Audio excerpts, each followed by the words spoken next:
तो नमस्कार दोस्तों, कैसे हैं आप सभी लोग। तो मैं आ गया हूँ एक नया लेटेस्ट अपडेट और एक नई वीडियो लेकर आप सबके बीच। तो दोस्तों, पूरी दुनिया इस वक्त एक डर की गिरफ्त में है। पैनिक मोड एक्टिव हो चुका है। डोनाल्ड ट्रंप की चेतावनी ने जैसे पूरी धरती को हिला दिया है। कहा गया है कि एक मेगा सुनामी किसी भी पल दस्तक दे सकती है। हवाई, जापान और रूस के कई हिस्सों में समुद्री लहरें पहले ही कहर बरपा चुकी हैं और रिंग ऑफ फायर में कंपकंपी फैल चुकी है। 8.8 मैग्नीट्यूड का शक्तिशाली भूकंप रूस की धरती पर दर्ज हुआ। एक ऐसी जगह जहां आबादी कम थी, इसीलिए जनहानि नहीं हुई, लेकिन डर बरकरार है। डर है उस सुनामी का जो इन झटकों के बाद उठ सकती है। प्रशांत महासागर, यह नीला राक्षस अपने खुद के विशाल आकार से भयभीत करता है। इसका क्षेत्रफल इतना बड़ा है कि उसमें 5 चांद समा जाएं और फिर भी खाली जगह बची रह जाए। यही महासागर आज एक चेतावनी बन चुका है, क्योंकि इसके चारों ओर फैली हुई रिंग ऑफ फायर भूकंपों और सुनामी की जन्मभूमि है। जापान, चीन, रूस, यूएस सब इसकी सीमाओं से सटे हैं और इसी वजह से सबकी निगाहें इसी पर टिकी हैं।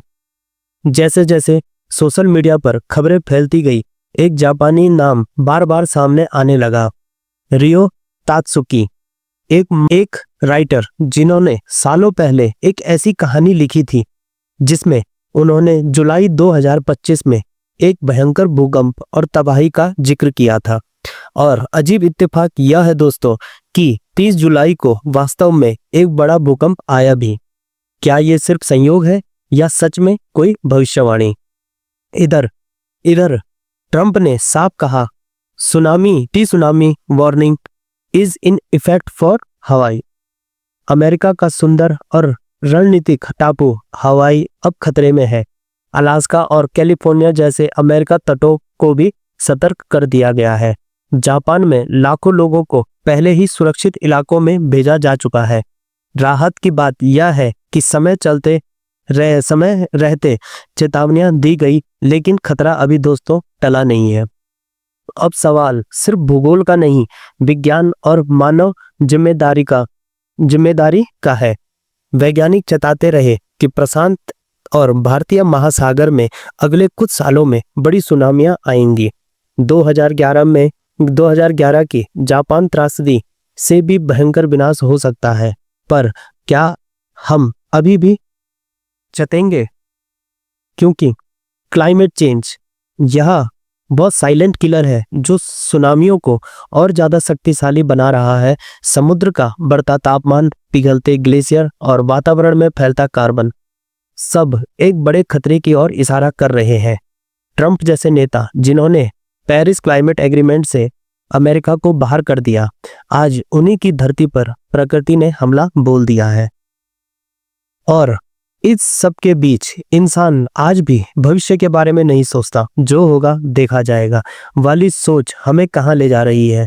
अगर हमने आज भी अपनी जीवन शैली और नीतियों में बदलाव नहीं किया, तो आने वाले वर्षों में मेगा सुनामी न सिर्फ जापान बल्कि पूरे एशिया और भारत तक को अपनी चपेट में ले सकती है।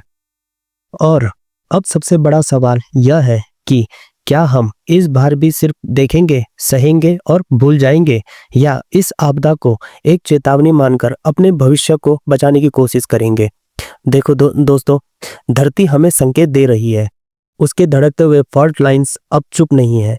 महासागर उबल रहे हैं और हवाएं सुलग रही हैं।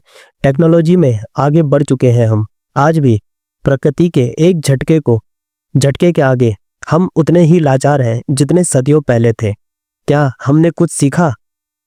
अगर अब भी नहीं चेते, तो अगली बार यह सुनामी सिर्फ समुद्र किनारे के शहर नहीं, बल्कि हमारे भविष्य, हमारी पीढ़ियों और हमारी उम्मीदों को बहाकर ले जाएंगी।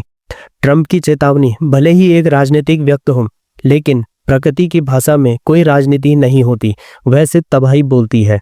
तो सवाल अब बस यही बचता है, जब लहरें उठेंगी क्या हम तैयार होंगे, या फिर हम फिर से वही पुरानी गलती दोहराएंगे? पहले अनदेखा करेंगे, फिर पछताएंगे और फिर इतिहास को दोहराएंगे।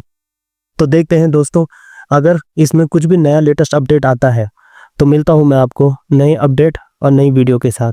तब तक जुड़े रहिए। धन्यवाद।